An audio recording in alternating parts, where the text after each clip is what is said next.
Dan is a certified positive psychology practitioner and integrative medicine health coach, dedicated to empowering individuals through his Root Map method programs. As an integrative nutrition health advisor, he is uniquely trained to support clients in addressing both primary and secondary areas of well-being, from nutrition and physical activity to emotional, mental, and spiritual health. Grounded in evidence-based research, Dan's approach emphasizes the transformative power of lifestyle interventions to prevent and manage chronic conditions. His comprehensive programs equip clients with the knowledge, tools, and strategies needed to take charge of their health, elevate their vitality, and cultivate a balanced, fulfilling life while inspiring those around them to do the same. Dan, welcome to Table Talks. It is fantastic to have you sit down with me here, share with myself and the audience what you do and the unique and powerful combination that you personally have discovered from your own life and your walk and your studies that you're now bringing to people that are just helping change their life. It's beautiful, beautiful work. So let's bring this in. You come with the title an integrative nutrition health advisor. So I had to read that, so I got all the pieces in there. An integrative nutrition health advisor, but it's so much bigger than that. So let's start with just kind of explaining a little bit about who you are and how this journey started. All right. Well, first and foremost, thank you for having me on your show. I really appreciate the opportunity to explain and inform your audience and teach them and hopefully help them whatever they're working on, and be able to give them some good advice. So for me, I mean, this started when I was a child. I was born with some stomach issues that they really, back in the 70s, really didn't know what the problem was. And I remember going to the hospital finally after many trips to the emergency room where some of the people thought I was faking it, but my poor mother, I mean, it was like a certain time during the day where I'd get these extreme pains. It was mostly in the evening, and they just wouldn't go away. Maybe it took 3 or 4 hours before they would go away, and she would rush me to the hospital, and they'd go away, and they'd be like, oh, it's all in his head. And then finally they admitted me to the hospital. And of course I had all the tests done, but what they could give you back then in the 70s, drinking barium and taking x-rays and all those wonderful things, which as a 4-year-old, I don't know what was going on. And they put me on medication, some very strong medication. One is called prednisone, which maybe a lot of people in your audience would know because they prescribe that for inflammation. And another drug called azolfidine, which was another drug that I think it was an anti-inflammatory drug. And it just so happened, I went through the whole night without having any pain. And so, they put me on this medicine for like a year and a half of my life, I remember. And I'm sure, and they never really gave a diagnosis of what was wrong with me. So, eventually that I always had like these stomach issues growing up, but I think more so it caused me to have trauma because developed the belief that there was something wrong with my stomach. So I would always feel like, oh, if I was playing sports, I'd be like, don't hit me in the stomach.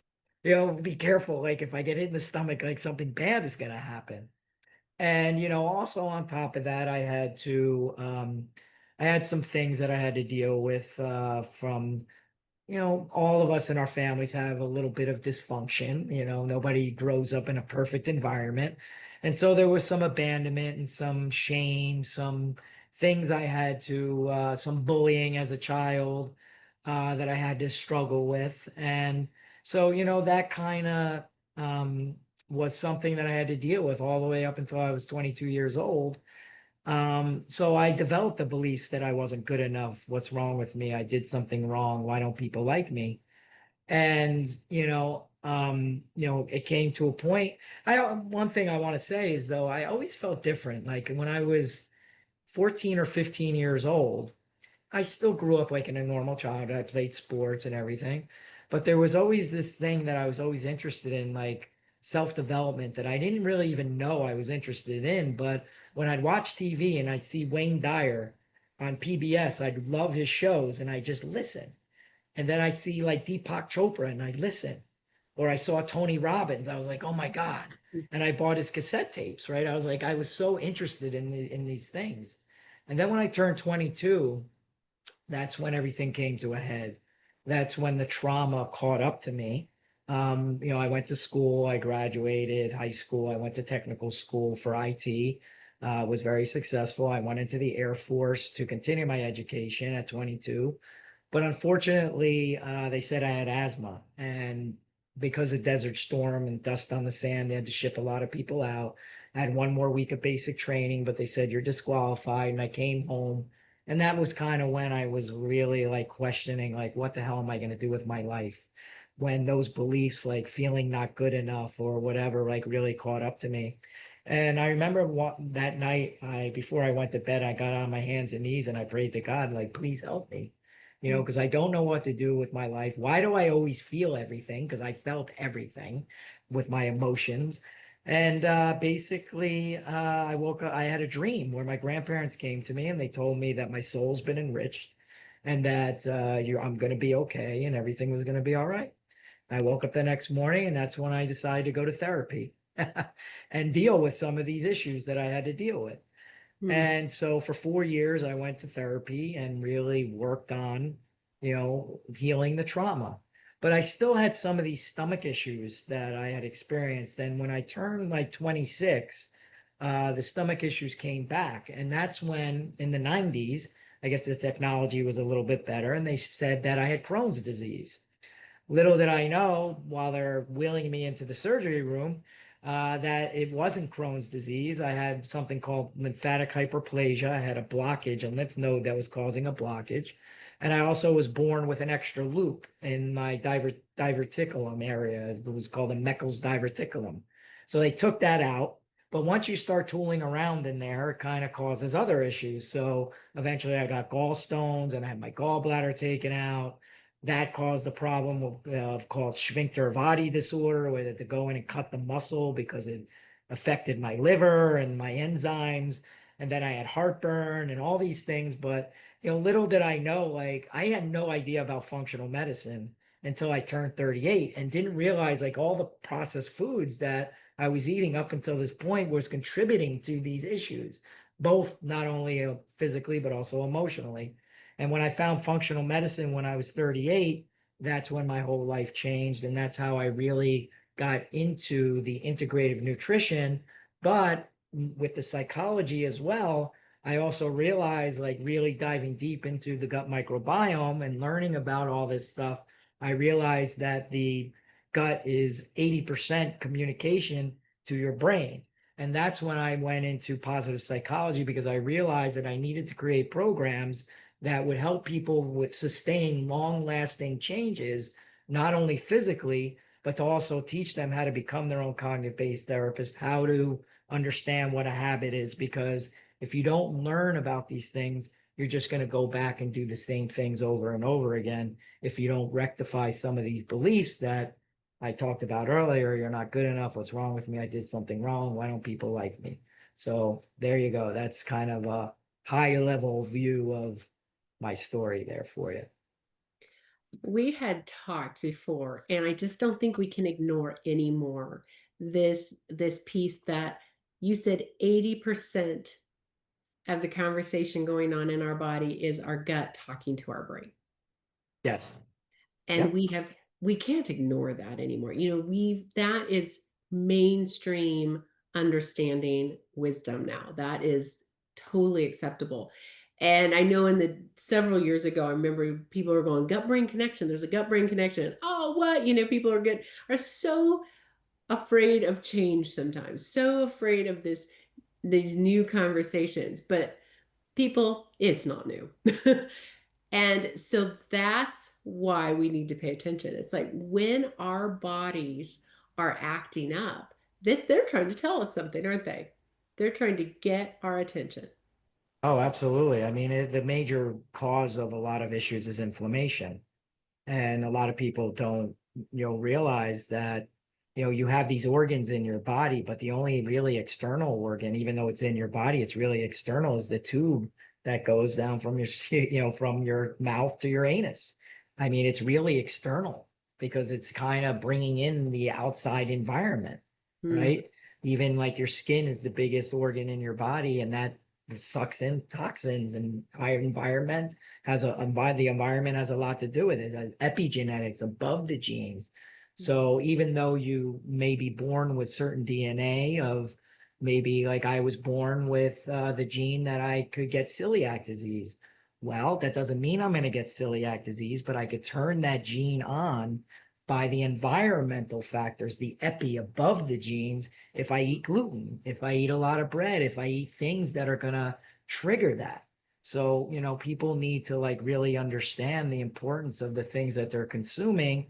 And really, when we talk about the gut brain connection, most people don't know that 90% of your serotonin is produced in your gut. And there are dopamine. A lot of things are produced. Your HPA axis, hypothalamus, pituitary glands, adrenals that produce cortisol, all these things is connected to your, enteric nervous system, which is considered your gut. And that is connected to your central nervous system. So, yeah. So we say it's talking or giving feedback to the brain.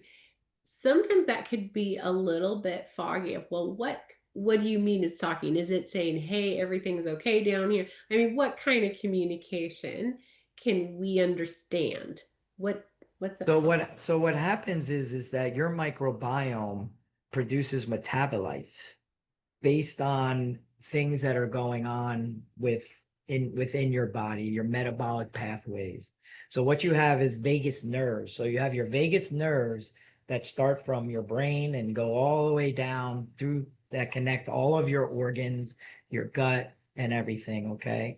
So when we say your gut is speaking to your brain, like your enteric nervous system is connected to your central nervous system. So we have what's called an autonomic nervous system, which consists of your parasympathetic nervous system and your sympathetic nervous system. The sympathetic nervous system is considered your fight, flight, or freeze mechanism. So when you feel anxious, right, you want to have that turn on when like there's a real fearful thing going on. If you have a lion chasing you, which realistically you won't, but it was there, it was built for that purpose. But in today's world, fast forward to where we are now, people could be turning that on just from stressful situations and living in their sympathetic nervous system state without ever turning it off. Where your parasympathetic nervous system is your rest and digest. So when you're producing these metabolites, right, that your microbiome, when it's connected to your HPA axis, which produces cortisol and all these things, it sends these signals through your vagus nerves up to your brain, to your hypothalamus, your pituitary gland, to release these chemicals. So you're really like dependent upon the metabolites that are produced from your microbiome to help you deal with your stressors and when to turn them off as well. Yeah, there's the healthy communication.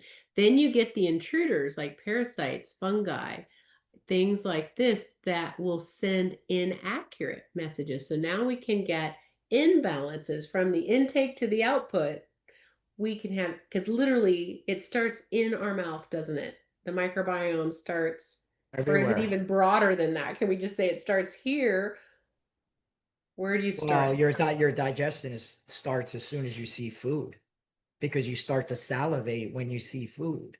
So your body's even preparing, just by looking at it through your five senses. It could just be your eyes. You could smell a food and you could start to produce your salivary glands start to produce saliva to get ready because it's anticipating, I'm going to, eat something. And that's, one of the things that people really need to pay attention to when it comes to ultra processed food, is that the people who make these ultra processed foods know that the dopamine that is produced by these things can get you to, when you eat it, will make you eat more and more and more. So that's like where you have to really educate. That's what I try and educate people when it comes to integrative nutrition and nutrition, to understand like, okay, is it okay to have some chocolate every now and then or ice? Yes, in moderation.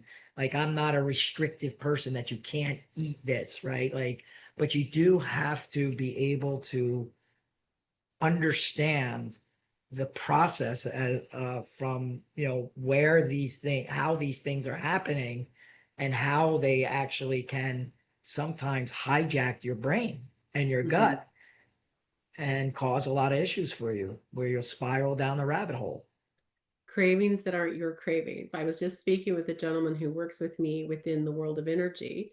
Um, but we were having a discussion like this. He goes, hey, and there was a lot of, it's so interesting. So he's trying to lose weight and he's trying to get that balance, but he's having these wild cravings. And there's like, why can't I beat this? The guilt shame just starts really ramping up.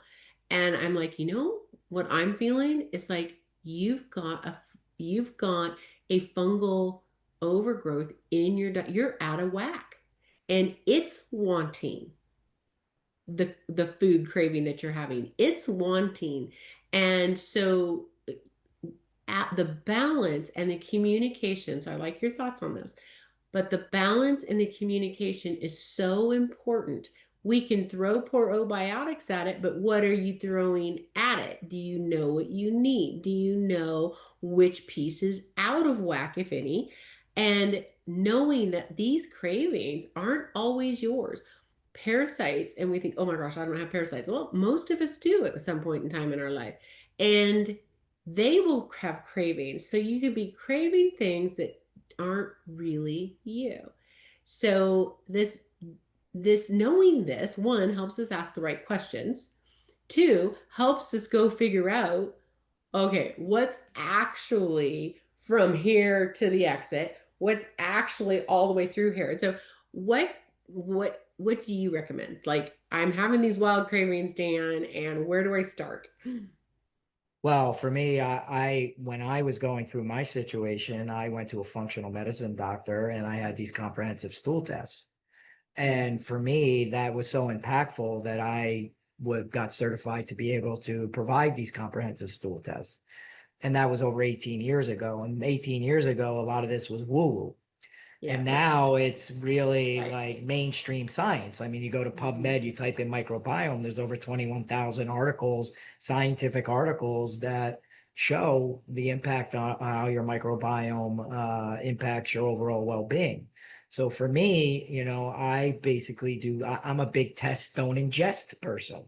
Okay, that's my key phrase on my Heal Hub advisors. It's test, don't ingest, because you kind of hit the nail on the head. You mentioned earlier about people taking probiotics, throwing things at it, thinking that that's the right thing to do, but you need the data. And in today's day and age, like, you can take comprehensive stool tests to check for leaky gut, dysbiosis, which really is your rainforest of your microbiome. If one species is off, the whole ecosystem is off. And that could spiral down into leaky gut, SIBO. You mentioned parasites. Some people have parasites. Some people have IBS. They have irritable bowel disease. A lot of different things that can contribute to this. So for me, I always recommend testing, because people, one of the things I see is people will spend like $80 on supplements, right? And not know if they're the actual supplements that they actually should be taking to help them. Maybe you only need to spend $20, or maybe you could get all of your nutrients from food. If you're eating organically, you might need a vitamin or two, but there's micronutrient tests to see if you actually are lacking in something like vitamin B12 or vitamin D3 plus K2. Like, there's a test for all this. And why would you not want to know? And it's like almost like a return on your investment. If you spend $80 a month on things because there's also the placebo effect. How do you know you may feel like it's actually working, but maybe you're just, wasting your money, and it's, being spent in a not so effective way. I'd much rather spend $400 to $500 on a test to know exactly what is going on and then actually take the right things that I need to heal or to prevent things from happening in the near future. Yeah. Does And that this make is so, sense? it makes so much sense. And it's fundamental. The digestion is the foundation for the operation system for our entire body and emotional health. We think, oh, it's just our body, but it affects our immune system. So you can talk about autoimmune diseases now, right? We could go there. It affects inflammation in our body. So if it's in a I'm having an allergic reaction mode, it's going to create so much inflammation, and then this triggers through our body, right? Am I safe right now? No. And you know, that fight flight at conversation that you brought in, that piece you brought in. So so our immune system health. So if we're struggling with autoimmune diseases, if we're struggling with other styles of inflammation like arthritises, the different types of arthritises can be linked back. If you go online and talk to doctors and such, you can link those back to the inflammation in our body, and that links back to our digestion. You can talk about our well-being, how well we sleep. You can tie that, but I mean, it's just the foundation to how well we're operating. Oh, absolutely. A lot of autoimmune diseases like foggy brain, arthritis, rashes, heartburn, skin condition, all these things. I know. People are going to the, Hormones. yeah, hormones. Well, hormones, yes, you have to take that into play. But a lot of these things, people will go to a traditional medical doctor, and there's nothing wrong with traditional medicine or medication. I'm not saying there is, but they need to play nicely in the sandbox together. Like there are things you have to be an advocate and look at holistic and traditional approaches because, the traditional way is to, and this is what we've been taught, is to put a Band-Aid fix. If you have a cream, their intention is to get rid of the rash, right? And sometimes it'll get rid of the rash, but what was the root cause that Right. caused that rash? And you had mentioned like, these allergic responses. Well, that's your IgG, IgA, sometimes IgE. It's your autoimmune responses. These are your sensitivities. So IgE would be if somebody got stung by a bee and they were allergic to bees and they need an EpiPen. Like that's an immediate thing, right? IgG is something that is when it's leaked into your bloodstream, your immune system is attacking these foreign substances and it's causing these, and that could be anywhere from 8 to 24 hours where you have a response. Like if I eat bread, for instance, I may not feel it right away because it has to work through my system, but the next day, my nose is stuffy. And I know I'm not having hay fever because it's winter, but where is that coming from? It's causing that problem. And then you have IgA, which is your mucus on your epithelial lining of your cell. You only have one cell permeability of things leaking into your bloodstream being digested.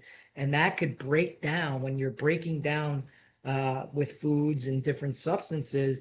You're actually ripping open junctions in your epithelial layer, which is an IgA response that causes these situations that are leaking into your bloodstream, which is triggering an IgG response, which therefore creates these rashes, joint pain, foggy brain, a whole bunch of issues. So you're being treated for something that really is coming from your gut.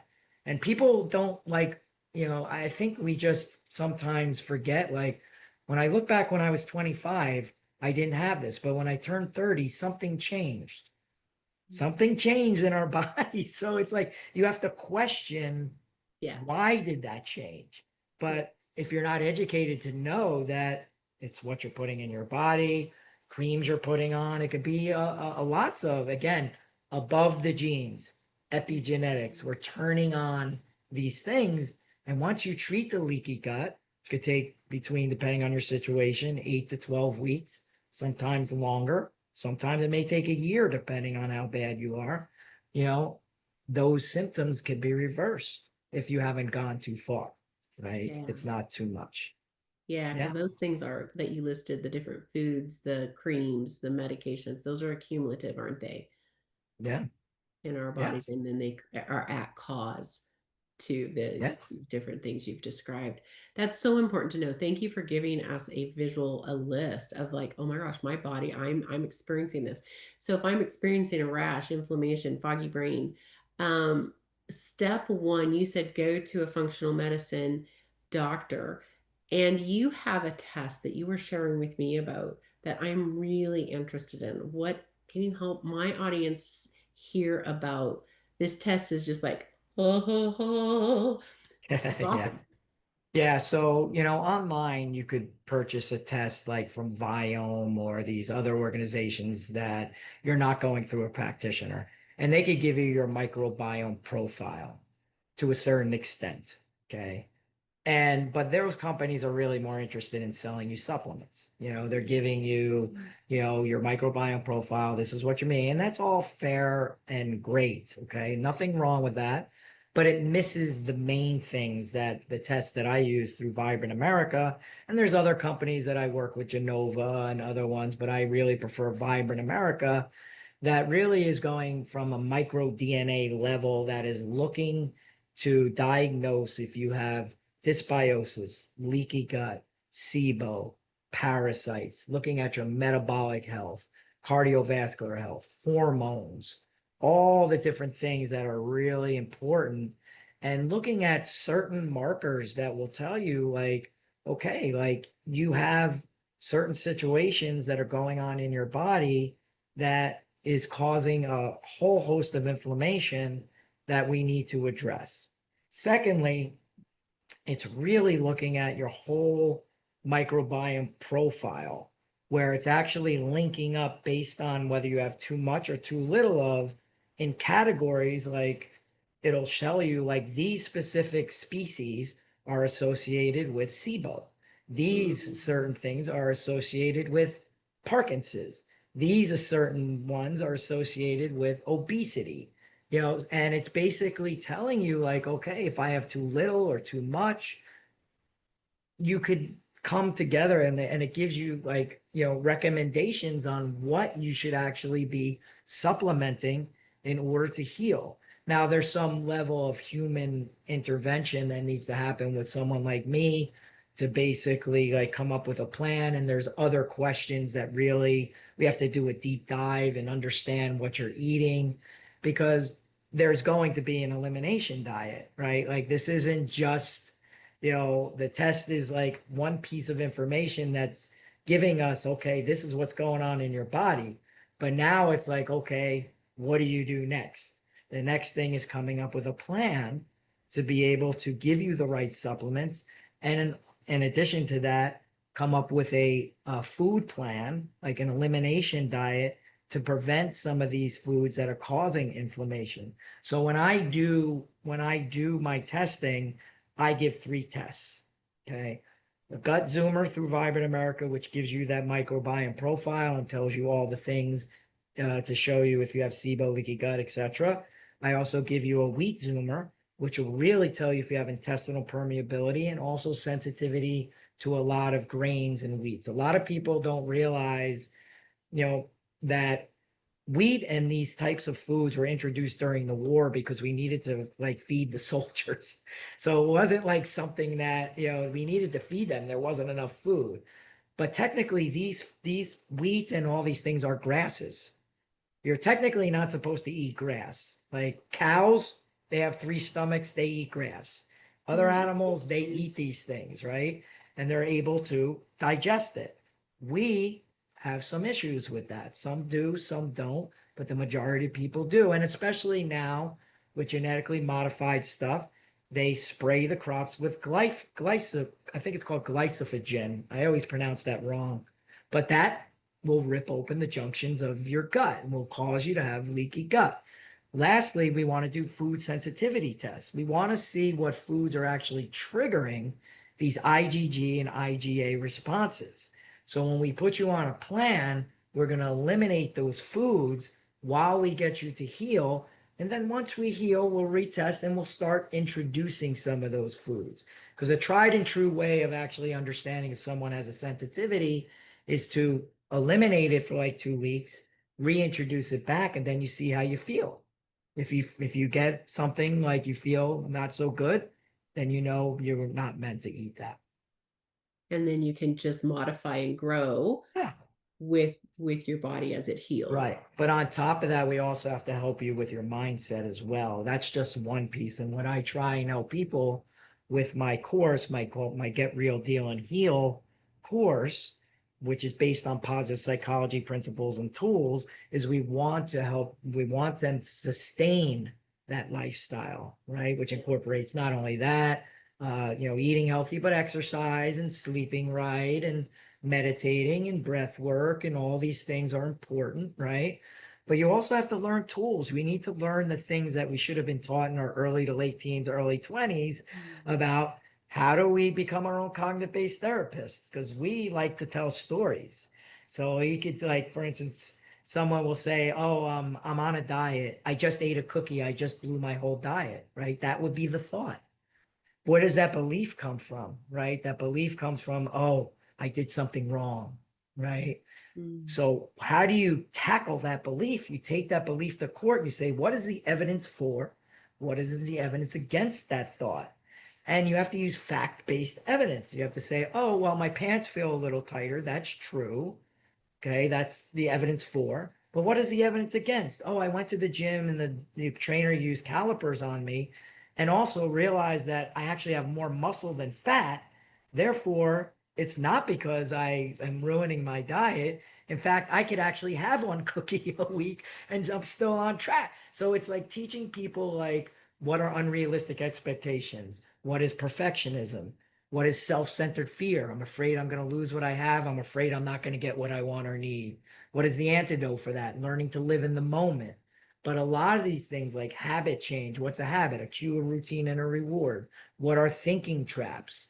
What is nonviolent communication? Like, how do you learn to love yourself? What are the steps of that? So it's like not only are we healing the gut, but you also have to heal the mind as well, emotionally, physically, and spiritually. Because we aren't just one dimension, are we? We're not. The foundation for the physical and our physical operations is the gut.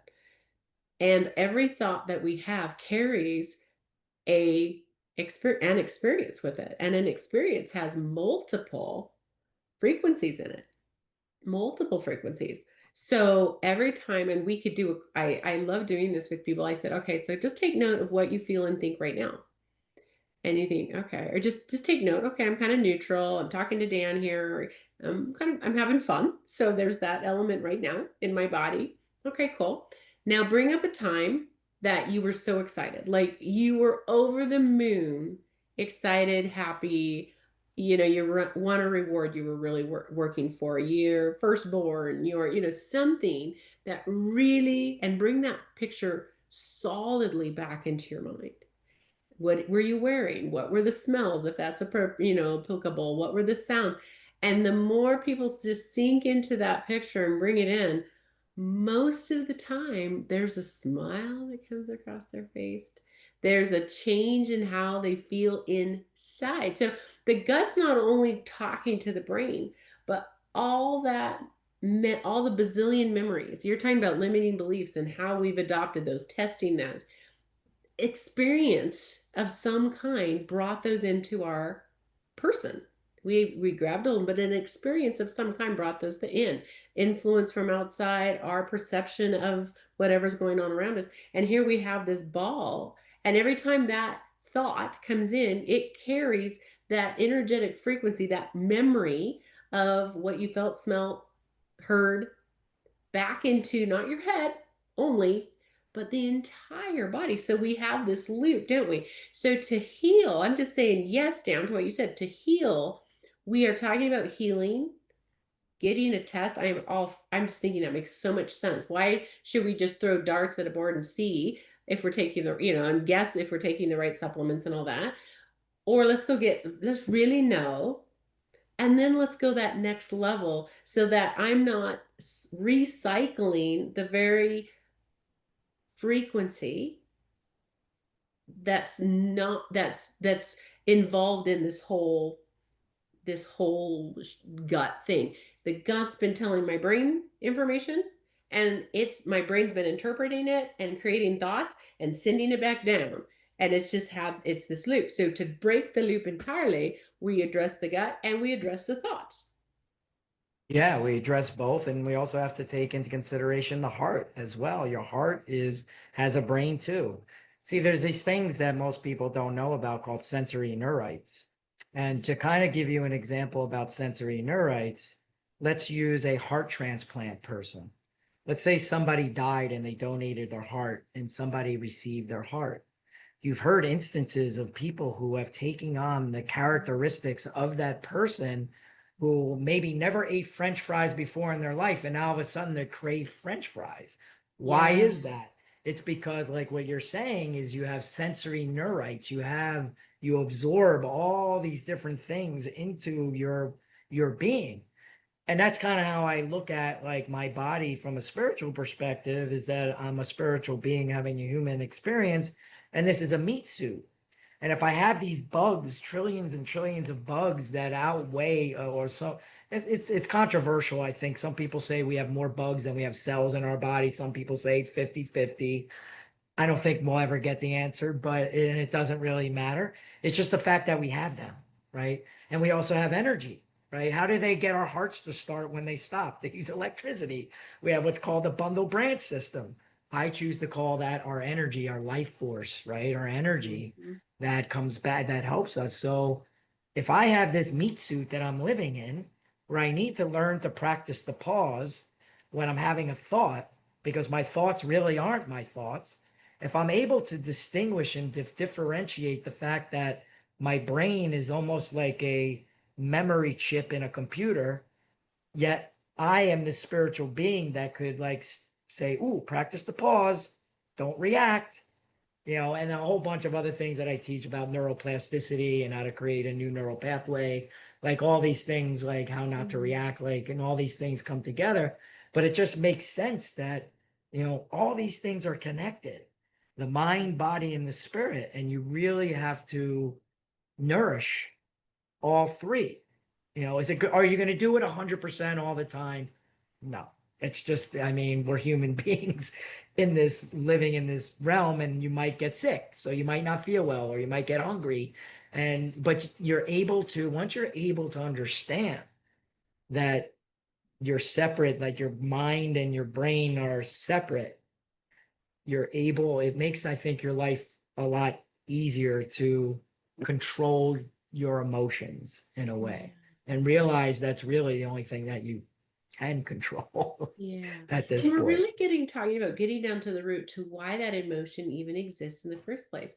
Because a lot of times, and you started with your testimony, your own story about a lot of these things weren't even yours. These emotions were other people's, and they weren't yours. So a lot of this emotion is about figuring out, okay, what is me? What isn't me? Get my microbiome balanced so that I'm getting feedback that's accurate to how things are really going. What's mine? What isn't mine? And just to bring, just to bring a layer of, sometimes we look at the journey we're on to health, the journey we're on to well-being. It's like, it doesn't happen tomorrow, and we don't expect it to happen tomorrow. That's why it's called journey work. So if you're listening and you're going, oh my gosh, how do I get all of that done? It's like, you get it done in stride. You get it done in steps. You work with somebody that has a plan, and you just breathe. And you will find your rhythm, and you will find your balance. You will find, okay, today, okay, my first priority is, maybe you're going to start with the mind work. Maybe that's what you're feeling the call to. Or maybe someone in the audience is feeling, no, I'm starting with the gut work. Great. That's your guidance talking to you. You start where you feel the call to, where you feel the pull to, what's resonating with you. Start there. And then as that gets healthier and healthier and more in balance, then you'll go, okay, yeah, now I'm ready to shift to the mind work. Okay, let's get that mind work. Let's see what's mine, what isn't mine. Let's talk about, Dan brought up, there's the pause, there's these beautiful strategies, but you do them as you're ready for them. You don't do them all at once. It's piece by piece. Therefore, you feel healthier, you get more bandwidth, you get stronger, you're able to take even more charge of how you navigate, you get more skills, and it's piece by piece. And you look back in a year's time and you're like, wow, Yeah. look at what's shifted for me. Yeah, 100%. Yeah, because it could be overwhelming. So your body keeps the score. So if you're feeling like really off, and you're suffering from like gut issues, that's where you would start. I mean, if you're having, like you said, like a lot of emotional disturbances where you're having panic attacks, well, then you need to start there. And Right. and there's no shame if you have to take a medication to help you, Yeah. deal with the trauma. But that's where I work with a lot of mental health professionals, because mental health professionals, we want to incorporate the gut, right? Like as you're going through maybe healing some of the trauma, and someone might be on an SSRI or some type of medicine, we don't want to make their guts worse. Let's do some comprehensive gut testing at the same time. Maybe we could give them psychobiotics to help them, while they're actually dealing with some of the things. So we're slowly killing two birds with one stone, right? So there's kind of a way, and the same thing like if you're working with like a nutritionist, right? A nutritionist is really focused on helping you eat healthy. But then again, it's like, okay, there has to be some things built into a nutritionist program to teach you what a habit is, that it's a cue, a routine, and a reward.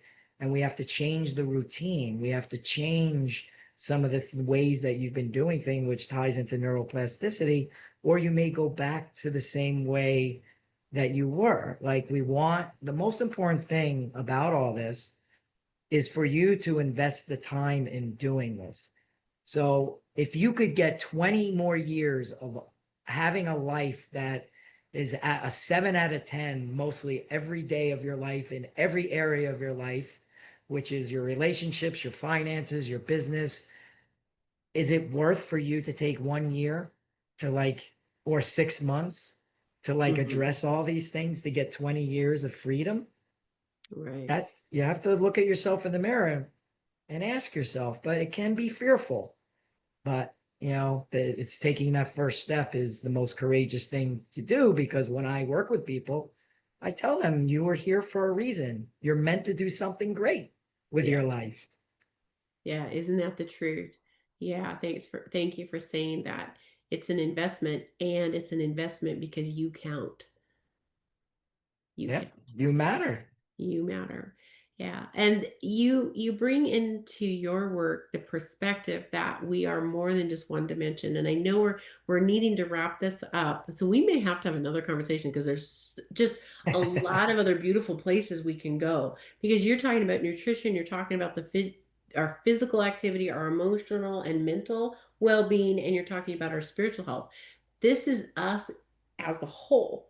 And your conversations and you working with people, and this is addressing all of those pieces of us. And how does that look, and how can we, each of these pieces, how can they look when they're out of whack, and how do we get them back? I mean, that's a conversation we need to have for another day, because I feel like that's a super important conversation, and it's going to take us a while to unpack it and really bring some examples that you, audience, can really connect to, and walk away with some strategies on, okay, I could start that, and I can plug into Dan to get more information. And how do I dive deeper into the nutrition side or the emotional mental side, and get some strategies for creating habits that support me in what I want to do, what I really, really want to do. Instead of feeling like I'm a victim to my surroundings and my routine, I can take control of this. And it's easier to take control when you know the steps to do, right? When you say, okay, if I do this, this, and this, working with somebody like you, we get that kind of feedback. We get that kind of strategy. Yeah, absolutely. I mean, there's a difference between deliberate practice and practice. And you with having deliberate practice is having an accountability partner, right? Like somebody who's a basketball player could sit in the gym and just throw free throws all day. But the accountability part, that's practicing. But the deliberate practice is, oh, I set up a video camera. It's going to hold me accountable because I'm going to go back and look at the video and see my form. Or I have a coach telling me what I'm doing and what I'm doing right and what I'm doing wrong. So working with someone is key, to have success. Yeah, it sure is, Dan. It is absolutely key. So we want to make available, how can people get a hold of you? We're going to also send it. You're watching this video, look for the contact information in the comments and the description. But go ahead and give our audience where they can find you. Well, they could find me on my website is healhubadvisors.com. So they could contact me through there. I'm on all the other social media, LinkedIn, Facebook, Instagram. So they could find Heal Hub Advisors there. Yeah, pretty much that's it. I also wrote a book called You're Capable of So Much More.